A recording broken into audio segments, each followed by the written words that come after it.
Hello, my name is R. Grace Rodriguez, and thank you for taking the time to watch this video on estate planning.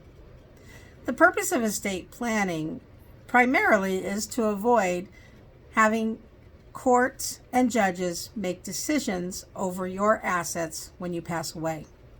And this is a very important function that we have in the law that gives you the opportunity to create documentation and a paper trail about what your wishes are in the event that you should become incapacitated and unable to make decisions for yourself, and after you pass away, so that decisions can be carried out about your wishes and what they are.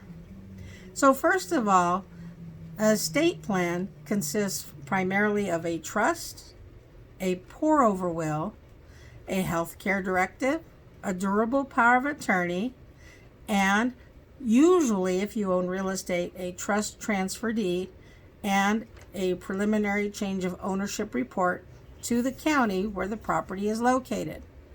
The trust instrument is the largest document in the estate planning package.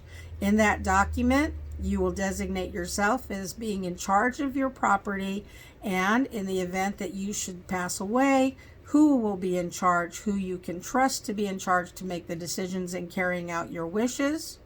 And it allows that person who's going to be making those decisions to sign deeds, transfer title to other personal property, and manage all of your estate once you've passed away. The pour-over will is kind of a catch-all will. It's a will that says that if you should pass away and there was property you acquired after you created your trust, then all of those other assets would be poured into the trust, so that can be administered by the trust.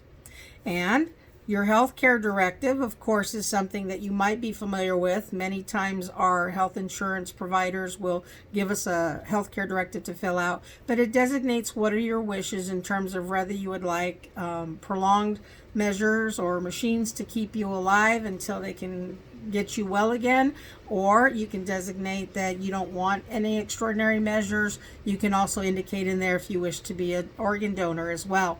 But the most important thing about the healthcare directive is that it designates who's the person that can make decisions about your healthcare when you're not able to make those decisions for yourself. And this is a very important document to have. There's also a durable power of attorney.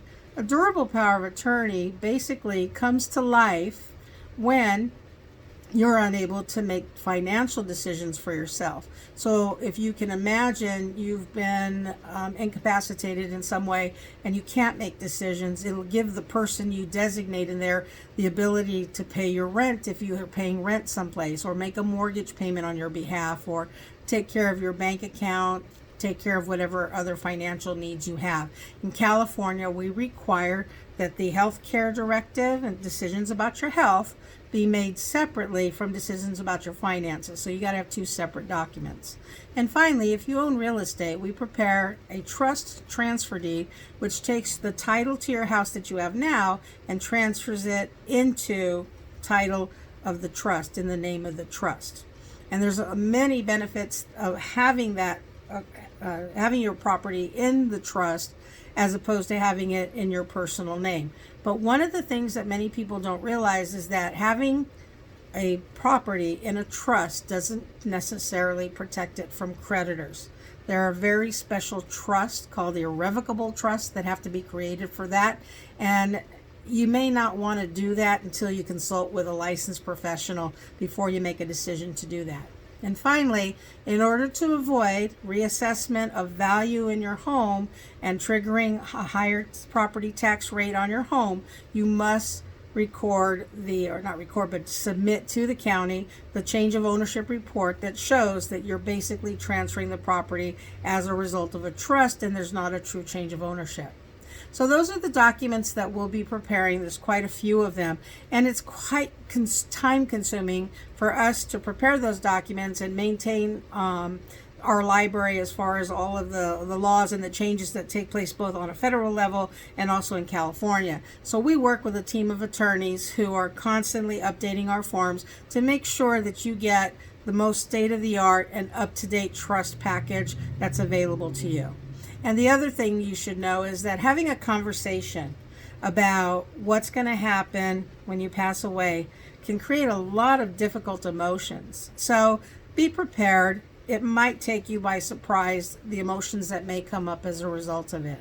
But we want to help you through that by making sure that you have at least 1 year from the date we complete your trust and your wills, that you're able to make changes during that 1 year at no additional cost to you. We want you to be comfortable with your trust package and always have the confidence that you can turn to us for help. Thank you for watching this video in anticipation, and we hope to meet you very soon. Take care and thank you.